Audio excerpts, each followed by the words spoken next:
અહીં છેલ્લા થોડા દિવસોમાં દ્રષ્ટિ કેન્દ્રિત થઈ છે. જોકે આ રોડના નવા બાંધકામના મામલે અનેક અગત્યના સવાલો ઉભા થયા છે, જેમાં કોન્ટ્રાક્ટર અને શહેરી સંચાલક અધિકારી ઉપર ભ્રષ્ટાચાર અને મટીરીયલના દુરુપયોગના આક્ષેપ કરવામાં આવી રહ્યા છે. વડોદરા શહેરમાં વિકાસના અનેક કામો ચાલી રહ્યા છે, જેમાં ખાસ કરીને પંચવટી કેનાલથી ઉંદેરા રૂબી સર્કલ સુધીના રોડના નવીનીકરણના કામ પર અહીં છેલ્લા થોડા દિવસોમાં દ્રષ્ટિ કેન્દ્રિત થઈ છે. જોકે આ રોડના નવા બાંધકામના મામલે અનેક અગત્યના સવાલો ઉભા થયા છે, જેમાં કોન્ટ્રાક્ટર અને શહેરી સંચાલક અધિકારી ઉપર ભ્રષ્ટાચાર અને મટીરીયલના દુરુપયોગના આક્ષેપ કરવામાં આવી રહ્યા છે. સામાજિક કાર્યકર સબ્બીર ચૌહાણ દ્વારા કરાયેલા ખુલાસાઓ મુજબ આ નવી રોડના બાંધકામમાં વપરાતા મટીરીયલની ગુણવત્તા પર સવાલો ઉભા થયા છે. ચૌહાણના કહેવા મુજબ આ રોડના બાંધકામમાં મટીરીયલની દ્રષ્ટિએ ખોટી કાર્યપ્રણાલી અપનાવાઈ રહી છે. સોશિયલ મીડિયા અને સ્થાનિક ચેનલ્સ દ્વારા આ મુદ્દો હાઇલાઇટ કરવામાં આવી રહ્યો છે, જેના પરિણામે સ્થાનિક આકર્ષણ વળી સ્થાનિક જનસંવેદના વતના માધ્યમ દ્વારા મહત્વના સવાલોને પેદા કરવામાં આવ્યા છે. વિડીયો જર્નાલિસ્ટ મહેન્દ્ર સોલંકી સાથે સત્યા ટીવી ન્યૂઝ વડોદરા.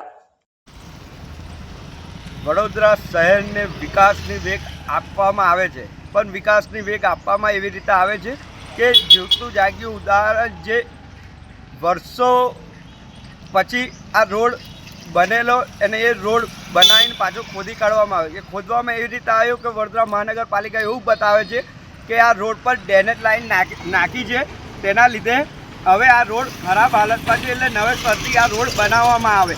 પણ બનાવવામાં એવી રીતે આવે છે કે તમે જોઈ શકો છો કે રિસલમાં ભ્રષ્ટાચાર દેખાઈ આવે છે, કેમ કે આને અઢી ફૂટ ખોદીને જે મેન્ટર વાપરવાના હોય એ મેન્ટર નહીં વાપર્યા.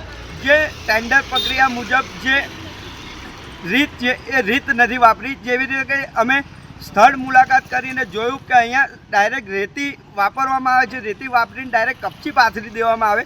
પણ અહીંના જે લાગતા વળગતા કાઉન્સિલર છે, ધારાસભ્ય છે, જે બહુ મોટી મોટી વાતો કરતા હોય કે અમે ભ્રષ્ટાચાર મુક્ત બનાવીએ, પણ તમારા વોર્ડમાં ને તમારી જ વિધાનસભામાં જે ભ્રષ્ટાચાર આ કોન્ટ્રાક્ટર દ્વારા આચરવામાં આવે છે એ કેવો આચરવામાં આવે તેવે તમે બી સ્થળ મુલાકાત લો.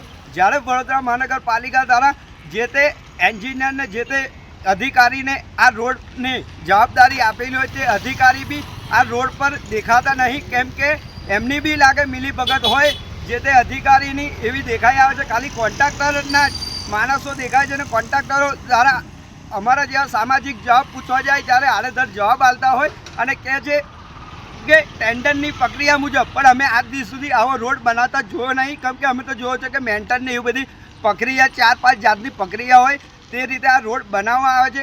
પણ આ રોડ એવો છે કે 6 ડમ્પર રેતી પાથરી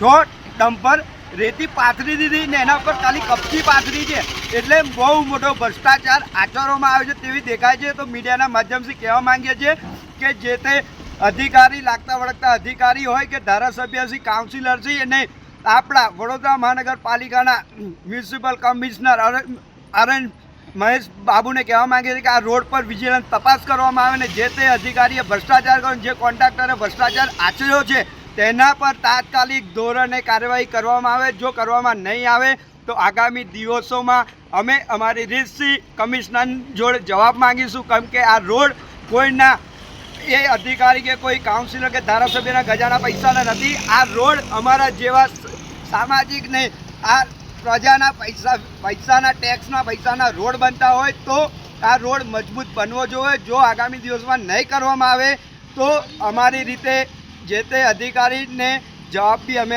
આપીશું. સબ્બીર ચૌહાણ.